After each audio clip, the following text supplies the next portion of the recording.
اس کے چست لباس کو بے حیائی کہا جانے لگا اور اس کے اکیلے رہنے کو شک کی نگاہ سے دیکھا جانے لگا۔ ایک دن محلے کی ایک عورت نے اس سے بات کرنے کی کوشش کی۔ اس نے کہا، بہن، ہم سب یہاں ایک دوسرے کے اپنے جیسے ہیں، آپ اکیلی رہتی ہیں، اگر کچھ ضرورت ہو تو بتائیے۔ مگر الفت کو شاید اس عورت کے بات پسند نہ آئی۔ وہ رک گئی اور غصے سے بولی کہ اپنے کام سے کام رکھنا چاہیے، کسی کی زندگی میں دخل نہیں دینا چاہیے۔ اس کی آواز میں اتنی کاٹ تھی کہ وہ عورت سہم گئی اور چپ چاپ واپس چلی گئی۔ اگلے ہی دن اس عورت نے پورے محلے میں بات پھیلا دی کہ یہ نئی آنے والی لڑکی بہت بدتمیز ہے اور منہ پھٹ بھی ہے۔ پھر کیا تھا، سبھی گھروں میں ایک ہی بات ہونے لگی کہ الفت میں تمیز نہیں ہے، اس کے انداز ہی عجیب ہے۔ یوں دیکھتے ہی دیکھتے وہ عورت جو چند دن پہلے محلے میں ایک نئی بات بن کے آئی تھی، اب بدنامی کا عنوان بن گئی۔ عورتوں کی چائے کی محفل میں اس کا ذکر رہنے لگا، مرد اس کا نام لیتے ہوئے نظریں بچانے لگے، بچے بھی جب اس کے گھر کے سامنے سے گزرتے تو ہنستے۔ لگتا محلے جو کبھی اپنائیت سے بھرا تھا، اب الفت کے وجود سے ایک عجب چہم گوئیوں کا مرکز بن چکا تھا۔ میرا نام شجاعت ہے اور میں اس محلے کی مسجد کی کمیٹی کا ممبر تھا۔ میں بھی اکیلا رہتا تھا۔ ایسا نہیں تھا کہ میں ہمیشہ سے ہی اکیلا تھا۔ میری ایک بیوی تھی جس کو 15 سال کے بعد اولاد دینی تھی، لیکن آخری وقت پر ایسا کچھ ہوا کہ نہ اولاد رہی نہ بیوی، اور اس بات کو اب 2 سال ہو گئے تھے۔ میں نے بہت دعائیں مانگی، بہت منتیں کی، مگر جو مقدر میں لکھا تھا وہی ہوا۔ اب مجھے لگتا تھا کہ میری عمر ہی گزر گئی ہے اور میں کسی اور سے شادی کروں۔ دل کے اندر کا خالی پن بس عبادت سے بھرنے کی کوشش کرتا تھا، اور میں اپنی زندگی کو اللہ کی راہ میں وقف کر دیا تھا۔ میں دن رات مسجد میں رہتا تھا، کبھی صفائی کر لیتا، کبھی لوگوں کے ساتھ نماز پڑھواتا، کبھی چندہ اکٹھا کرتا، کبھی قرآن پڑھنے والوں کو پانی دے دیتا۔ جب مسجد میں کام نہ ہوتا تو محلے کے بزرگوں کے کام کر دیتا، کسی کے لیے دوائی لے آتا، کسی کی گھر ٹوٹا نل ٹھیک کروا دیتا۔ کیونکہ پیسوں کی کمی مجھے نہیں تھی، میرا کاروبار اچھا چل رہا تھا اور اب کھانے پینے والا بھی کوئی نہیں تھا، تو جو کماتا تھا لوگوں پہ خرچ کر دیتا تھا۔ میں سمجھتا تھا کہ یہی سب سے بڑی عبادت ہے، مگر دنیا کے لوگ کبھی خوش نہیں رہتے۔ ان کو اپنی زندگی سے زیادہ دوسروں کی زندگی میں جھانکنے کا شوق ہوتا ہے۔ اگر کسی کی گھر سے ہنسی کی آواز آ جائے تو ان کو بھی تجسس ہوتا ہے، اگر کوئی اکیلا رہتا ہے تو شک ہونے لگتا ہے۔ ہمارے محلے میں بھی یہی ہوا۔ الفت کی باتیں اب ہوا میں اڑنے لگی۔ لوگ کہنے لگے کہ وہ اکیلی عورت ہے، اس کا کوئی کمانے والا نہیں، تو پھر وہ اپنے اتنے ٹھاٹھ کیسے پورے کرتی ہے۔ کبھی کسی نے کہا کہ دیکھو اس کے کپڑے کیسے ہیں، ہر دن نئے اور قیمتی۔ کبھی کسی نے کہا کہ اس کے جوتے دیکھے ہیں، شہر کے بڑے بازاروں میں بھی اتنے اچھے نہیں ملتے۔ کبھی کسی نے کہا کہ میک اپ اتنا مہنگا کہاں سے آتا ہے۔ یہ سب سن کے لوگوں کے دلوں میں شک پیدا ہونے لگا۔ پھر کسی نے ایک نئی بات پھیلائی کہ اس کے گھر بڑی بڑی گاڑیاں آتی ہیں، کوئی کالا شیشے والی گاڑی ہوتی ہے تو کوئی سفید لمبی گاڑی، کبھی کوئی مرد اترتا ہے، کبھی کوئی دوسرا آ جاتا ہے۔ کسی نے کہا کہ وہ تو گھر میں غیر مردوں کو بلاتی ہے، کسی نے کہا کہ وہ رات کو دیر تک جاگتی ہے اور کسی کے ساتھ فون پر باتیں کرتی رہتی ہے۔ پھر ایک دن کسی نے کہا کہ شاید اس نے وہ کام شروع کر دیا ہے جو ہمارے محلے میں کبھی نہیں ہوا تھا۔ یہ بات سن کر میرا دل دھک سے رہ گیا، کیونکہ ہمارا محلہ ہمیشہ سے شریف لوگوں کا محلہ مانا جاتا تھا، جہاں کبھی کسی عورت کا کردار مشکوک نہیں ہوا تھا۔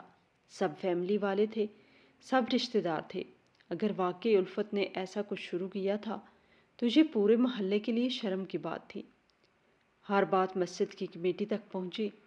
لوگوں نے شکایت کی کہ الفت ہمارے محلے کو خراب کر رہی ہے۔ مسجد میں امام صاحب کے سامنے یہ بات رکھی گئی۔ کمیٹی کے دوسرے ممبران بھی موجود تھے۔ سب نے مجھے دیکھا کیونکہ میں کمیٹی میں سب سے زیادہ فعال تھا، مگر ہم لوگ کوئی ایسے نہیں تھے کہ کسی کی بات سن کر فوراً فیصلہ کر لیں۔ ہم نے کہا کہ ثبوت چاہیے، جب تک ثبوت نہ ملے ہم کسی کے خلاف بات نہیں کریں گے۔ ہم نے کہا کہ اگر وہ واقعی غلط ہے تو ہمیں دکھاؤ، کوئی ثبوت لاؤ تاکہ ہمیں یقین ہو سکے، ورنہ ہم کسی کی عزت پر حرف نہیں آنے دیں گے۔ کچھ دن گزرے، پھر ایک دن ثبوت آ گیا، کسی نے اپنی آنکھوں سے دیکھا، اور دوسرے دن تصویریں بھی سامنے آ گئی۔ ایک گاڑی آ کے رکی، الفت کے گھر کے باہر سے ایک آدمی نکلا۔ اس نے ادھر ادھر دیکھا، پھر دروازہ کھٹکھٹایا، الفت دروازے پہ آئی اور دونوں بلغیر ہوئے، پھر گھر کے اندر چلے گئے۔ یہ منظر دیکھنے والا آدمی حیران رہ گیا، کیونکہ محلے کی عورتوں میں سے کسی نے بھی کبھی ایسی حرکت نہیں کی تھی۔ کسی نے کہا کہ شاید وہ اس کا بھائی ہو، مگر الفت نے خود کہا کہ اس کے دنیا میں کوئی بھی نہیں ہے، نہ شور، نہ بھائی، نہ رشتہ دار، تو پھر یہ آدمی کون تھا؟ پھر جب اس آدمی کے بارے میں پتہ لگایا تو سارا راز کھل گیا۔ وہ آدمی کالا دھندا کرنے والا نکلا، ایک ایسا شخص جس کا نام ہی بدنامی کی علامت تھا۔ پولیس کے ریکارڈ میں اس کے کئی کیس درج تھے۔ وہ ایسے لوگوں سے میل جول رکھتا تھا جو شریفوں کے قریب نہیں پھٹکتے۔ جب ہمیں یہ بات پتہ چلی تو ہمارے دلوں میں یقین آ گیا کہ الفت واقعی غلط راستے پہ چل نکلی ہے۔ اب پورا محلہ ایک ہی کر رہا تھا کہ اگر یہ سلسلہ نہ روکا گیا تو یہ محلہ بھی باقی برے علاقوں کی طرح بدنام ہو جائے گا۔ اسی لیے الفت کو روکنا بہت ضروری تھا، اور یہ کام مسجد کی کمیٹی کے سپرد ہوا کہ وہ اس مسئلے کو حل کرے۔ لیکن یہ محلے میں کوئی عورت رہتی ہو اور بے شک وہ غلط کام بھی کر رہی ہو، اس کے گھر جا کر بات کرنا کوئی آسان کام نہیں ہے، کیونکہ جب آپ کسی کے گھر جاتے ہیں تو وہ اس کو اپنی ذاتی زندگی میں دخل اندازی سمجھتی ہے، اور اگر عورت اکیلی رہتی ہو تو بات اور بھی نازک ہو جاتی ہے۔ ہم سب یہی سوچ رہے تھے کہ اگر ہم خود جا کر بات کریں گے تو وہ یہی کہے گی کہ تم سب ہوتے کون ہو؟ میرے گھر میں آنے والی اکیلی عورت ہوں، میری زندگی میرا فیصلہ۔ اگر میرے گھر میں کوئی مرد ہوتا تو ہم اس سے بات کرتے، مگر چونکہ وہ تنہا تھی اسی لیے سوچا گیا کہ عورتوں کی کمیٹی بھیجی جائے تاکہ بات عزت کے دائرے میں ہو اور کوئی تنازع نہ بنے۔ میری بہن بھی اسی محلے میں رہتی تھی اور وہ محلے کے کاموں میں کافی سرگرم تھی، ہمیشہ صلح صفائی کی بات کرتی تھی۔ میں نے اس سے کہا کہ تم اپنے ساتھ 2-3 عورتوں کو لے کے الفت کے گھر جاؤ اور پیار سے سمجھاؤ اسے کہ دیکھو بہن، یہ شریف لوگوں کا محلہ ہے، یہاں سب عزت دار لوگ رہتے ہیں، اگر تمہیں یہاں رہنا ہے تو ذرا پردے میں رہو، اور اگر تمہیں اپنی مرضی سے رہنا ہے تو کسی اور جگہ چلی جاؤ تاکہ یہاں کسی کی زبان نہ کھلے۔ میری بہن نے کہا کہ ٹھیک ہے، وہ سمجھائے گی، بات مان جائے گی۔ اگلے دن وہ اپنی 2 سہیلیوں کے ساتھ الفت کے دروازے پہ پہنچی۔ اس نے دروازہ کھٹکھٹایا، کافی دیر انتظار کیا مگر اندر سے کوئی جواب نہ آیا۔ جب بار بار دستک دی گئی تو الفت اندر سے نکلی، لیکن دروازہ پورا کھولنے کی بجائے ہلکا سا کھولا اور غصے سے بولی کہ تم لوگ کون ہو اور میرے دروازے پہ کیوں آئی ہو؟ میری بہن نے کہا کہ ہم محلے والے ہیں اور تمہیں سمجھانے آئے ہیں کہ تم یہاں سے چلی جاؤ، یہ شریفوں کا محلہ ہے۔ تو الفت نے غصے سے دروازہ کھول دیا اور باہر نکل آئی۔ وہ تینوں عورتوں کے سامنے کھڑی ہو گئی اور تیز لہجے میں بولی کہ تم سب کو کیا ضرورت ہے میرے گھر آنے کی؟ میں اکیلی رہتی ہوں تو تمہیں کیوں چبھتا ہے؟ اگر میرے گھر میں کوئی آتا جاتا ہے تو اس سے تم لوگوں کو کیا لینا دینا؟ تم میں سے کون ہے جو میری کفالت کرتا ہے؟ کون ہے جو میرا خرچ اٹھاتا ہے؟ تم لوگ کون ہوتی ہو مجھے سمجھانے والی؟ وہ بہت غصے میں تھی اور بولنے کا انداز بھی تیز تھا۔ اس نے کہا کہ اگر تم لوگوں میں سے کسی نے میرے گھر میں قدم رکھا تو میں پولیس کو بلا لوں گی۔ میں نے یہ گھر خریدا ہے، کسی سے مانگا نہیں ہے، اور میں یہاں رہنے کے لیے آئی ہوں۔ میں یہاں پر کیا کر رہی ہوں اور کیا نہیں کر رہی اس سے تم لوگوں کو کوئی تعلق نہیں ہے۔ محلے کی عورتوں نے اسے کہا کہ بہن، ہم تمہیں برائی سے روکنے آئے ہیں۔ تو وہ ہنسنے لگی اور کہنے لگی تمہیں معلوم بھی ہے برائی کیا ہوتی ہے؟ تم لوگ صبح سے شام تک دوسروں کی برائیاں کرتی رہتی ہو، اپنے گھروں میں جھانک لو، شاید وہاں زیادہ گندگی ہے۔ ان عورتوں میں سے ایک عورت جو بہت تیز مزاج تھی اور منہ پھٹ بھی مشہور تھی، وہ برداشت نہ کر سکی۔ اس نے کہا کہ نہ تیرا شور ہے، نہ تیرا بیٹا ہے، نہ تیرا بھائی ہے، پتہ نہیں کرتی کیا ہے، دن رات کوئی نہ کوئی آتا جاتا رہتا ہے۔ یہ سن کر الفت کا چہرہ لال ہو گیا اور وہ چیخ پڑی کہ نکل جاؤ یہاں سے، نہیں تو برا ہوگا۔ میری بہن نے انہیں سمجھانے کی کوشش کی کہ نرمی سے بات کرو، مگر دونوں طرف سے بات بگڑ گئی۔ ایک طرف الفت تھی جو اپنی جگہ پر اکیلی مگر ضدی تھی، دوسری طرف محلے کی عورتیں تھیں جو اپنے آپ کو حق پہ سمجھ رہی تھی۔ آخر کار الفت نے دروازہ زور سے بند کر لیا اور اندر چلی گئی۔ وہ عورتیں واپس آ گئیں اور محلے میں جا کر ساری بات سنا دی۔ اب سب یہی بات کر رہے تھے کہ اس عورت میں نہ تمیز ہے، نہ شرم، نہ حیا۔ ہم سوچ ہی رہے تھے کہ اب کیا کریں کہ تھوڑی ہی دیر میں ایک عجیب خبر پورے محلے میں پھیل گئی۔ کسی نے بھاگتے ہوئے آ کر بتایا کہ الفت مر گئی ہے۔ سب حیران رہ گئے، کسی کو یقین نہیں آیا کیونکہ وہ ابھی کچھ دیر پہلے تک تو زندہ تھی۔ کوئی کہتا تھا کہ شاید اس نے خود اپنی جان لے لی ہے، کوئی کہتا تھا کہ اسے کسی نے مار دیا ہے، لیکن سچ یہ تھا کہ وہ اچانک ہی اس دنیا سے چلی گئی۔ اس کی عمر ہی کیا تھی، ابھی تو زندگی شروع ہوئی تھی، اس کو کوئی بیماری بھی نہیں تھی، نہ کوئی مسئلہ، نہ پریشانی، پھر بھی وہ ختم ہو گئی۔ چونکہ اس کا اپنا کوئی نہیں تھا، نہ بھائی، نہ شوہر، نہ کوئی عزیز رشتہ دار، تو محلے والوں نے ہی اس کے جنازے اور دفن کا انتظام کیا۔ کچھ عورتیں رو رہی تھی، کچھ حیران تھی اور کچھ نے اس کی موت کو بھی طنز کا نشانہ بنایا۔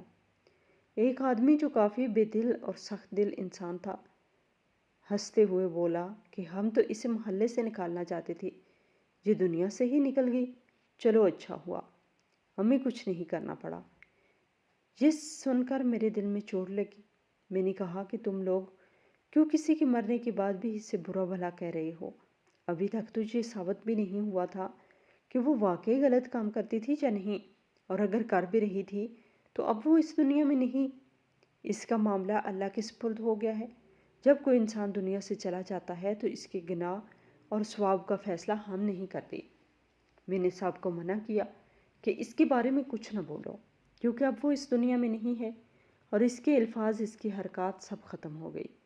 اب صرف اس کا حساب اوپر والے کے پاس ہے۔ لیکن ابھی الفت کو قبر کے حوالے کیے ہوئے 3-4 دن ہی گزرے تھے کہ ایک عجیب اور ناقابل یقین واقعہ سامنے آ گیا۔ گورکن سب سے پہلے یہ بات بتانے والا تھا۔ وہ صبح کے وقت قبرستان میں صفائی کرنے گیا اور کچھ دیر بعد خوفزدہ حالت میں واپس آیا۔ اس کے چہرے پہ پسینہ تھا، آنکھوں میں دہشت اور آواز کانپ رہی تھی۔ اس نے محلے کے چند بزرگوں کو بلایا اور لرزتی ہوئی آواز میں کہا کہ میں کوئی کہانی نہیں بنا رہا، نہ ہی میرا دماغ خراب ہے، مگر میں نے اپنی کانوں سے الفت کی قبر سے قرآن پاک کی تلاوت کی آواز سنی ہے۔ یہ سن کر سب لوگ پہلے تو ہنسنے لگے۔ کسی نے کہا کہ بڑھاپے نے دماغ پر اثر ڈال دیا، کسی نے کہا کہ شاید رات کو ہوا چلتی ہوگی، درخت کے پتے ہلتے ہوں گے، آوازیں وہی ہوں گی۔ مگر گورکن اپنی بات پہ ڈٹا رہا۔ اس نے کہا کہ میں برسوں سے قبریں کھودتا آ رہا ہوں، میں نے ہزاروں جنازے دفنائے ہیں، مگر ایسی بات کبھی نہیں دیکھی۔ وہ کہنے لگا کہ میں نے بالکل صاف سنا، سورہ یاسین کی تلاوت ہو رہی تھی اور آواز کسی انسان کی تھی، نہ کہ کسی جن یا پری کی۔ میں خود حیران رہ گیا، دل کے اندر ایک عجیب سی کپ کپی دوڑ گئی، دماغ سوچوں میں ڈوب گیا کہ یہ کیسے ممکن ہے۔ پھر دل کے ایک کونے سے آواز آئی کہ شاید اللہ کا کوئی خاص اشارہ ہو، جو کوئی راز ہم جیسے گناہگار انسان سمجھ نہیں سکتے۔ جب میں نے باقی لوگوں سے بات کی تو کئی لوگوں نے کہا کہ ہمیں بھی رات کے وقت کچھ آوازیں سنائی دیتی ہیں، جیسے کوئی قرآن پڑھ رہا ہو، کبھی کبھی ہلکی سی خوشبو بھی پھیل جاتی ہے۔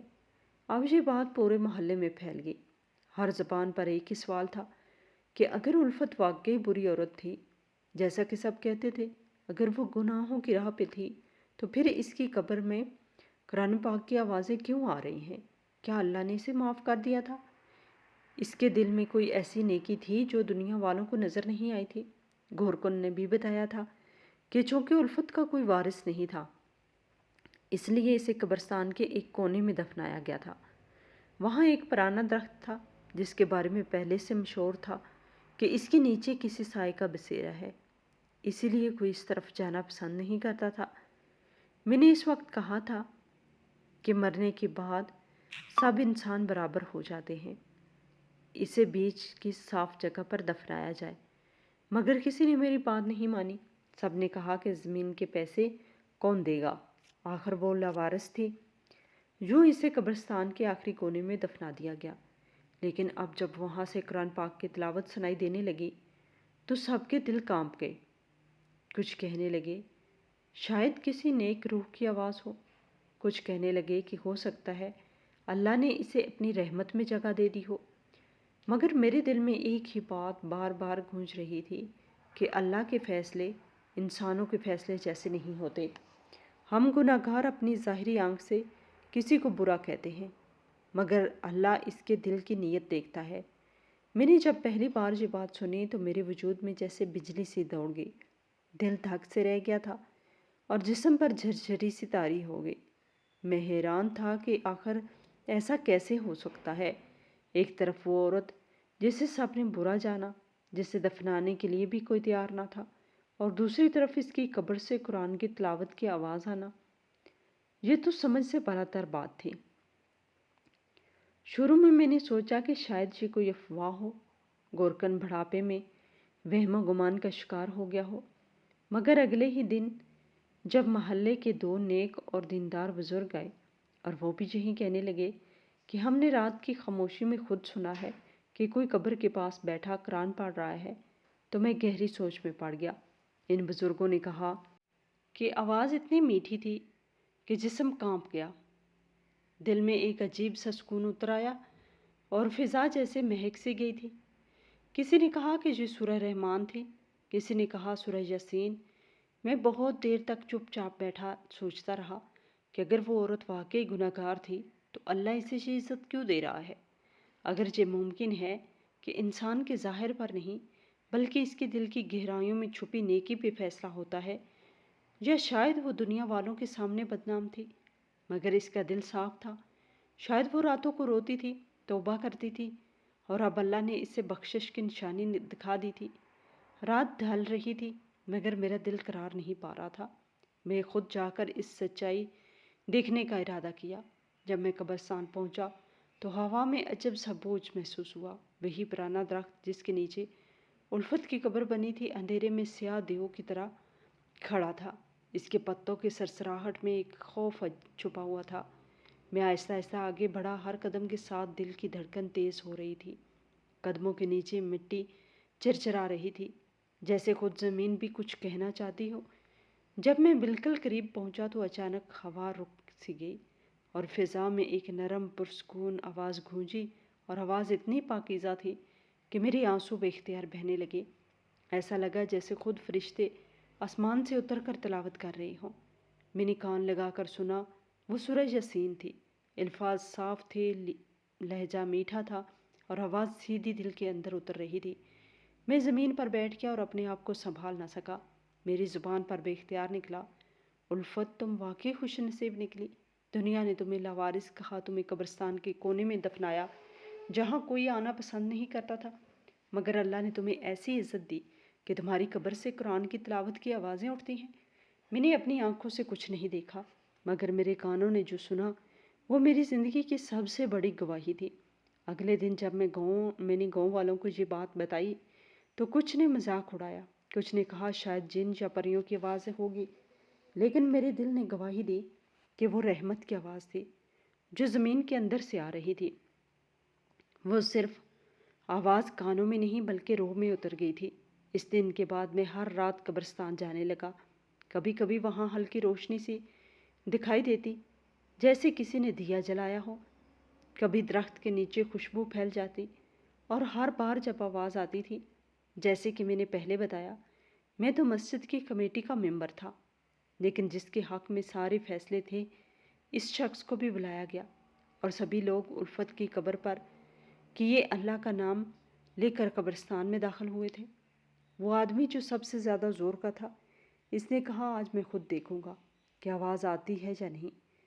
سب لوگ خاموشی سے بیٹھ گئے اور آنکھیں زمین پر جم گئی۔ وقت گزرنے لگا پر آواز نہیں آئی۔ جن لوگوں نے گواہی دی تھی ان میں سے چند لوگ وہاں پر بھی موجود تھے۔ ایک نے کھڑے ہو کر کہا، میں نے کل خود سنی تھی اور ابھی بھی میری بات وہی ہے۔ میں نے کہا کہ میری موجودگی میں آواز اس نے کہا کہ میری موجودگی میں آواز کیوں نہیں آ رہی؟ میں نے اس سے کہا شاید تم دیر سے آئے ہو یا ہو سکتا ہے وقت بدل گیا ہو۔ اس نے کہا کہ ایک اور موقع دیتا ہوں، میں کل پھر آؤں گا۔ وہ کل پھر آیا اور اس دفعہ بھی آواز نہیں آئی۔ سورج نکل آیا، لوگ رنج و ملال کے عالم میں اللہ اللہ کہہ رہے تھے۔ اب کیا ہوگا؟ ہم سب میں شرمندگی سے چھائی ہوئی تھی، خاص کر میرے لیے، کیونکہ محلے والے مجھے بھی کافی قدر کی نگاہ سے دیکھتے تھے۔ بعض لوگ کہتے تھے کہ شجاعت صاحب بھی ایسے لوگوں کی باتوں میں آ گئے ہیں۔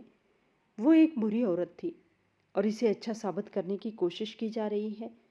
لوگ گہری نظر سے مجھے دیکھتے اور سر ہلاتے واپس جانے لگے۔ ہم قبرستان سے واپس جا رہے تھے کہ اچانک انتہائی نرم مگر واضح تلاوت کی آواز قبر کے اندر سے آنے لگی۔ سب لوگ رک گئے، آنکھیں کھلی کی کھلی رہ گئی۔ میں نے درخت کی طرف دیکھا اور میں بھی اس وقت بول نہ سکا۔ دل میں ایک عجیب سا ٹھہراؤ آ گیا۔ آواز زمین کے اندر سے اٹھ رہی تھی اور سر کے بال کانپ گئے۔ میں نے محسوس کیا کہ میرے دل کی دھڑکنیں جیسے ساکن ہو گئی۔ لوگ چیختے، دماغ کھولے اور ہاتھ اٹھا کے اللہ کا نام لے رہے تھے۔ اس کے بعد وہ آدمی جس نے پہلے فیصلہ کیا تھا بولا کہ چونکہ اس عورت کا کوئی نہیں، ہم کسی سے اجازت تو نہیں لے سکتے، لیکن حقیقت جاننا ضروری ہے۔ ہم قبر کشائی کروا کے دیکھیں گے کہ کیا معاملہ ہے۔ ہو سکتا ہے کسی نے کوئی ریکارڈنگ چھپائی ہو یا کوئی ایسا طریقہ استعمال کیا ہو جس سے فریب ہوا ہو۔ اگر ایسا ہے تو گواہوں کے سامنے سچ آ جائے گا اور جو بھی جرم ہوگا اس کا ذمہ دار قانون کے مطابق جواب دے گا۔ کمیٹی نے باقاعدہ اعلان کیا کہ اگلے دن صبح قبر کشائی کی جائے گی۔ محفل میں سب نے شرکت کرنے سے اتفاق کیا۔ میں دل ہی دل میں سوچ رہا تھا کہ اللہ نے ایک نشان دے کر ہمیں بتا دیا تھا کہ وہ عورت شاید اس طرح نہیں تھی جیسی ہم نے سمجھا تھا، مگر محلے والوں کے دل ایک طرف تھے اور روایات اور تفتیش دوسری طرف تھی۔ کچھ لوگوں کو سوالات نے گھیر رکھا تھا کہ اگر وہ بری عورت نہیں تھی تو پھر پردہ کیوں نہیں کرتی تھی؟ اگر وہ شرمناک نہیں تھی تو پھر میک اپ کیوں کرتی تھی؟ سڑکوں پہ کیوں سر سے دوپٹہ اتار کے پھرتی تھی؟ یہ سوالات محض الفاظ نہیں تھے، یہ ہماری سوچ کا عکس تھے۔ ہم نے ایک طویل عرصہ ایسے ماحول میں پل کر یہ سیکھا تھا کہ عورت کا انداز معاشرے کی ایک شناسائی ہوتا ہے، اور جو شناسائی سے ہٹ جائے اسے تیز آنکھوں سے دیکھا جاتا ہے۔ ایسے لوگ فوری طور پر نتیجہ اخذ کر لیتے ہیں، مگر میرے دل میں ایک اور آواز مستحکم تھی کہ انسان کا حق اور اس کی حقیقت جاننا ضروری ہے۔ کہانیوں سے پہلے حقیقت سامنے لانی چاہیے، اسی لیے میں نے مدبرانہ سوچ کے ساتھ قبر کشائی میں حصہ لینے کا فیصلہ کیا، تاکہ جو سچ بھی ہو سامنے آئے اور کسی بے گناہ کی بدنامی نہ رہ جائے، اور جس نے بھی غلطی کی ہو وہ قانون کے سامنے لا کر انصاف ہو سکے۔ جب قبر کشائی کی گئی وہاں پر صرف کمیٹی کے ممبر ہی موجود تھے، نہیں تو یہاں پر پورا میلہ لگ جانا تھا، اسی لیے باقی لوگوں کو منع کیا گیا تھا اور اس طرح انہیں بڑی مشکل سے روکا گیا تھا۔ قبر کھود دی گئی اور سب نے سوچ رکھا تھا کہ شاید حقائق ایسے ہوں گے جیسے افواہوں میں بتائے جاتے تھے، کہ کفن سڑ گیا ہوگا یا لاش کو نقصان پہنچا ہوگا، مگر حقیقت تو نے سب کو حیران کر دیا۔ پہلے تو ایک عجیب طرح کی خوشبو اٹھنے لگی۔ خوشبو اتنی لطیف تھی کہ دل میں سکون اتر آیا۔ یہ وہ مہک تھی جو عام طور پر مردوں کے اوپر ڈالی جانے والی کستوری سے مختلف تھی۔ کستوری کی وہ تیز خوشبو دار گرد پھیلتی ہے، مگر یہاں جو خوشبو محسوس ہوئی وہ نرم اور روح کو بہلانے والی تھی۔ جب ہم نے لاش کو اس کے کفن سے بچایا تو ہر آنکھ میں حیرت کا عکس تھا۔ کفن پوری طرح صاف ستھرا تھا، ایسا معلوم ہوتا تھا جیسے ابھی ابھی کپڑا لپٹا گیا ہو، نہ سڑنے کی کوئی علامت نہ بدبو۔ جب ہم نے احتیاط سے وہ ہلکا سا کپڑا ہٹایا تو منظر نے سب کو ہلا کے رکھ دیا۔ میت ویسی ہی پڑی تھی جیسے کوئی سو کے اٹھ جائے، چہرہ گہرا سفید مگر پرسکون، آنکھوں کے ارد گرد سرخ آنسو کے نشان تھے، مگر جسم پر کسی قسم کی تکلیف یا مادرا کا نشان نہیں تھا۔ ہر کوئی بے اختیار سجدے میں گر گیا اور منہ سے اللہ کے نام کی تسبیح نکلنے لگی۔ کسی کے پاس الفاظ ہی نہیں تھے۔ ہم رونے لگے، نہ اس کے لیے کہ وہ خاتون اتنی اچھی حالت میں پڑی ہے، بلکہ اس لیے کہ ہماری زبانوں نے اس کے بارے میں جو غلط باتیں پھیلا رکھی تھی وہ ہماری شرمندگی بن گئی تھی۔ لوگ سجدے میں گر کر اللہ سے معافی مانگ رہے تھے۔ ان کی پکاریں قبرستان کے آسمان تک جا رہی تھی۔ سب کے دلوں میں ایک ہی سوال گھوم رہا تھا کہ جو عورت ہم نے گناہ کا ٹھپا لگا دیا تھا، اس کی قبر سے قرآن پاک کی آواز کیسے آ سکتی تھی اور اس کی میت اتنی پاک کیوں پڑی تھی؟ کون سی نیکی ایسی تھی جو ہم سب سمجھ نہ سکے؟ اور کیوں اللہ نے اسے اس مقام تک پہنچایا؟ جب ہم نے قبر کو پھر بند کیا کہ اس پر پھول رکھ دیے اور جن لوگوں نے اس کی تذلیل کی تھی انہیں بھی اطلاع دے دی کہ معاملہ کیا نکلا ہے۔ کچھ لوگوں نے اپنے گھروں میں قرآن کی تلاوت رکھی تاکہ اس کے واسطے درود اور سورتیں پڑھی جائیں اور اس کے لیے دعا کی جائے۔ کچھ نے حضور پاک صلی اللہ علیہ وسلم کی احادیث سن کر مناجات کی اور اپنی خامیوں پر غور کیا کہ ہم نے جلدی میں کسی کو الزام دے دیا تھا اور ہماری بکھیڑی ہوئی زبانی نے کس قدر کسی کی زندگی اور نام پر سیاہی ڈال دی تھی۔ چند دن بعد ایک لڑکی مجھ سے ملی۔ وہ اسٹیشن کے پاس والی بستی سے تعلق رکھتی تھی۔ وہ کہنے لگی، وہی جو وہاں رہتے ہیں، الفت باجی نے ہماری پوری بستی کو گود لیا ہوا تھا۔ یہ سن کر میرا دل رک سا گیا۔ میں نے پوچھا، کیا مطلب؟ تم نے کیا دیکھا؟ وہ بولی، پہلے تو وہ ہمیں کھانا بھیجتی، کپڑے بھیجتی، جوتے بھیجتی، وہ ہمارے بچے اسکول بھیجتی تھی، اور جو بزرگ تھے ان کو دوا پانی پہنچاتی تھی۔ وہ بڑے لوگوں سے مدد لیتی تھی اور ہماری خدمت کیا کرتی تھی۔ میں نے پوچھا، تم کب سے اسے جانتی تھی؟ تو وہ بولی، پچھلے 8-10 سال سے وہ ہمارا سہارا تھی۔ میں نے اس کے ساتھ جائے بستی کا رخ کیا۔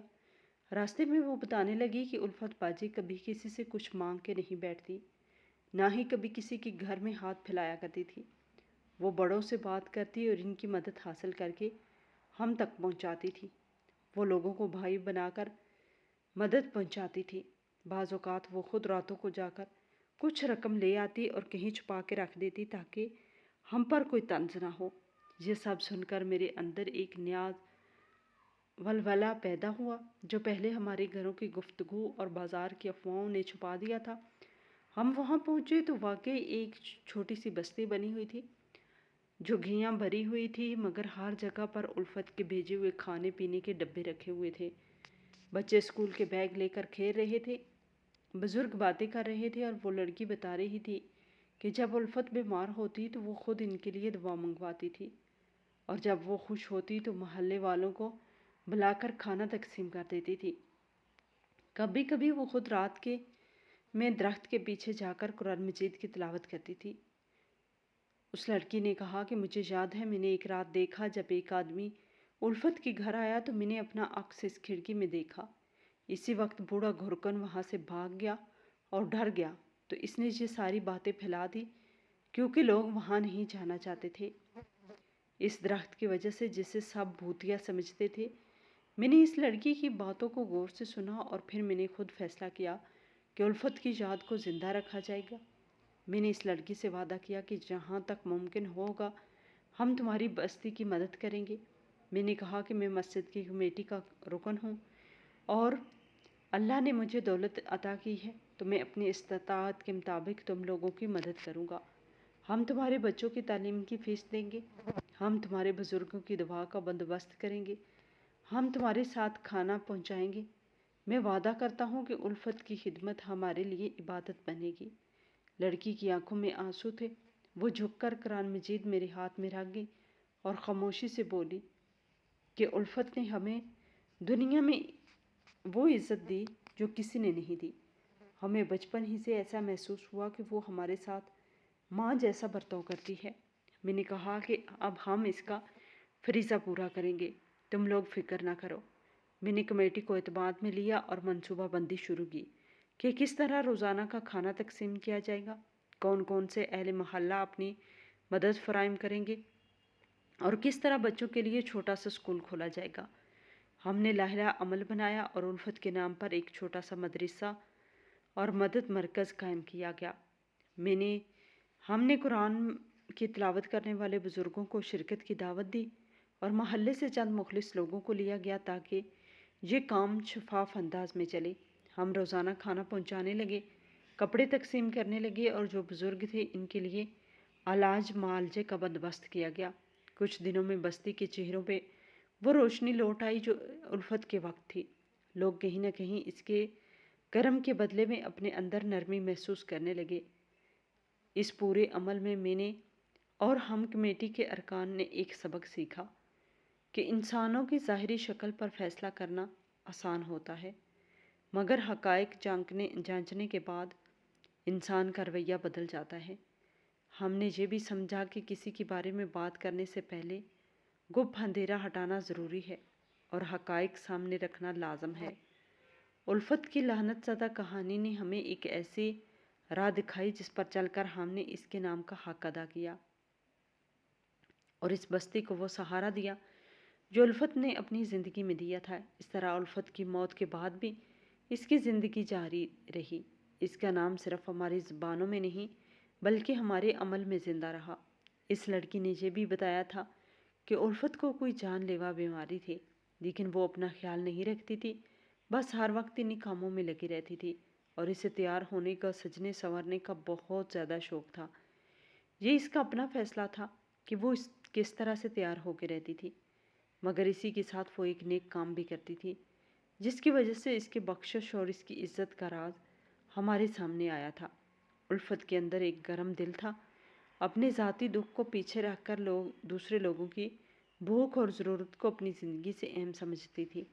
وہ اسی سہانے پن میں خوش رہتی تھی کہ کسی کا پیٹ بھر جائے، کسی کا بچہ اسکول جا سکے اور کسی بوڑھے کو دوا مل سکے۔ وہ لڑکی بتا رہی تھی کہ الفت باجی روزانہ کھانا پیک کر کے ان بستیوں میں بھیجتی تھی جہاں لوگ سراپا محتاج تھے۔ وہ خود اکثر بازاروں میں جا کر بچت کر کے راشن خریدا کرتی تھی اور بڑے لوگوں سے ہاتھ جوڑ کر مدد مانگتی تھی۔ الفت کا انداز کچھ الگ تھا، وہ کسی سے بھی جھوٹ یا دھوکہ نہیں کرتی تھی۔ وہ بڑے لوگوں میں عزت سے بات کرتی اور سچائی کے ساتھ اپنی بات رکھتی تھی۔ اسی کی وجہ سے اس کے پاس کچھ لوگ ایسے بھی آئے جو دل سے اس کا خیال رکھتے تھے، جو اسے امداد دیتے تھے، جو امداد کبھی اپنے لیے نہیں رکھتی تھی بلکہ وہ جتنی بھی رقم ملتی تھی اسے سب میں تقسیم کر دیتی تھی۔ اس بستی میں بچے تھے جن کے کپڑے پھٹے ہوئے تھے اور جن کے پیروں میں جوتی نہ تھی۔ وہ بچوں کو الفت باجی نے نئی کتابیں، جوتے اور گرم کپڑے فراہم کیے تھے۔ کئی بزرگ ایسے تھے جو دوا بھی کے پیسے بھی نہ ہونے کی وجہ سے ہاتھ پھیلاتے تھے۔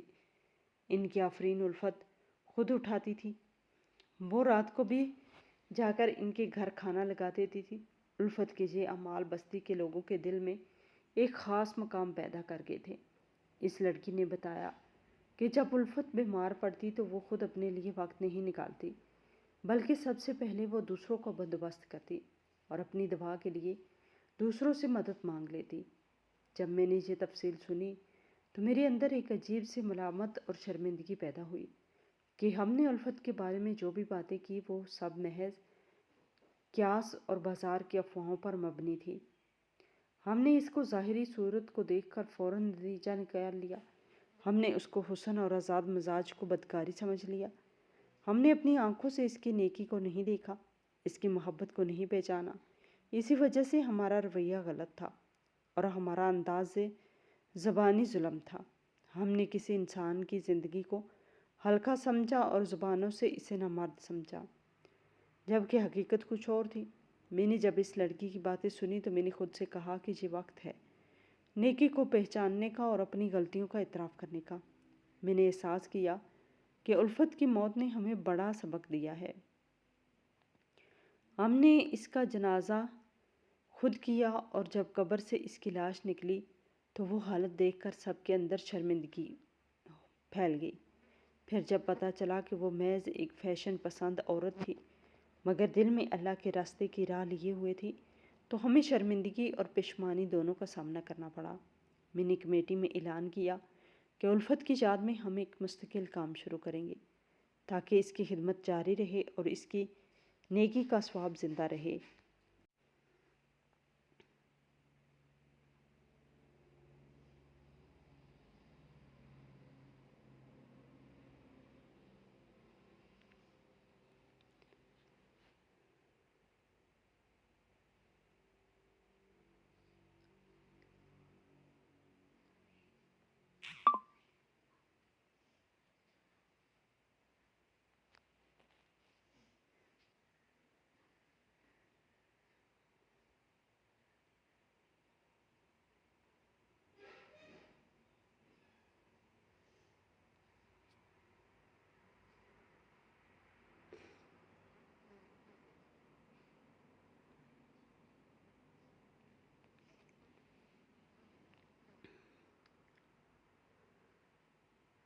محنت اور اس کے جذبے نے ہمیں مضبوط کر دیا۔ ہم نے ایک چھوٹا سا تنظیمی ڈھانچہ بنا لیا۔ چند لوگ روزانہ کھانا پیک کریں گے اور چند لوگ تقسیم کریں گے۔ کچھ لوگ اس بستی کے بچوں کے لیے ٹیوشن اور تعلیمی مدد فراہم کریں گے۔ اس کا ٹھیک نظام بنایا گیا تاکہ کسی قسم کی بدعنوانی یا غلط استعمال کی گنجائش نہ رہے۔ اس لڑکی کی وہ کہانی جس میں الفت نے راتوں کو درخت کے پیچھے جا کر تلاوت کی اور ان لوگوں کی مدد کی، حقیقت نے میرے دل کو جھنجھوڑا۔ ہم نے فیصلہ کیا کہ الفت کے نام پر قرآن خوانی اور دعائی رکھے جائیں گی۔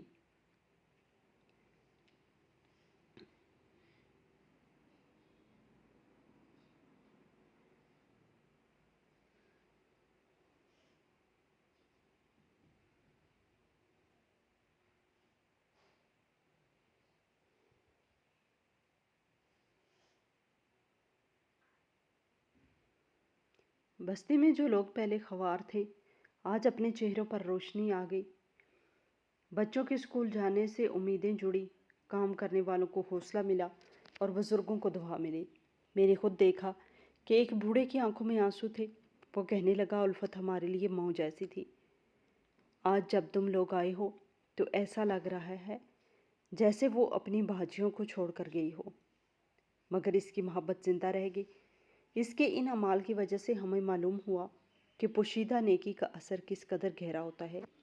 اب جب ہماری محفل میں الفت کا نام آتا ہے تو لوگ آنکھوں میں نمی رکھتے تھے اور اپنے اعمال پہ سوچتے تھے، وہ جو گھٹیا باتیں کی اور جو الزامات لگائے گئے اب شرمندگی کا باعث بنے تھے۔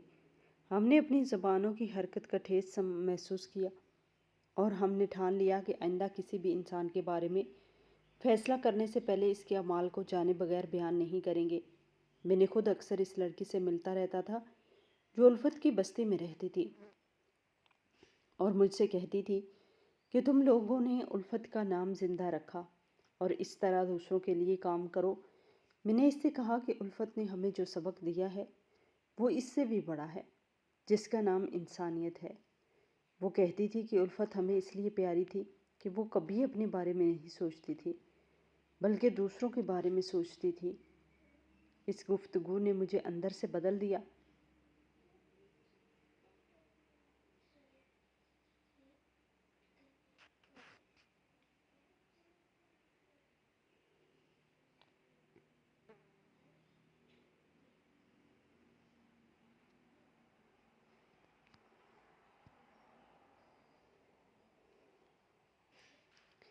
جہاں بچوں کو پڑھایا جاتا اور بزرگوں کے لیے دعا فراہم کی جاتی، اس حال کا نام الفت حال رکھا گیا تھا تاکہ ہر کوئی جب بھی وہاں آئے تو الفت کا نام سن کر اس کی یاد میں کچھ کر لے۔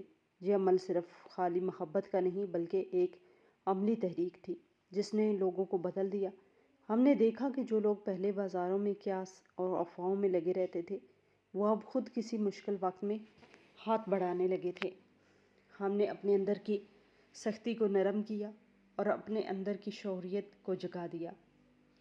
انسان کا مقصد صرف اپنے لیے جینا نہیں بلکہ دوسروں کی خدمت بھی لازم ہے۔ کچھ دن ایسے بھی آئے جب بازار کی افواہوں نے پھر سر اٹھایا، مگر لوگ اب چپ رہتے تھے کیونکہ انہوں نے سبق سیکھ لیا تھا کہ بے بنیاد باتوں سے کسی کی زندگی کو نقصان پہنچتا ہے اور سچائی کو وقت خود سامنے لے آتا ہے۔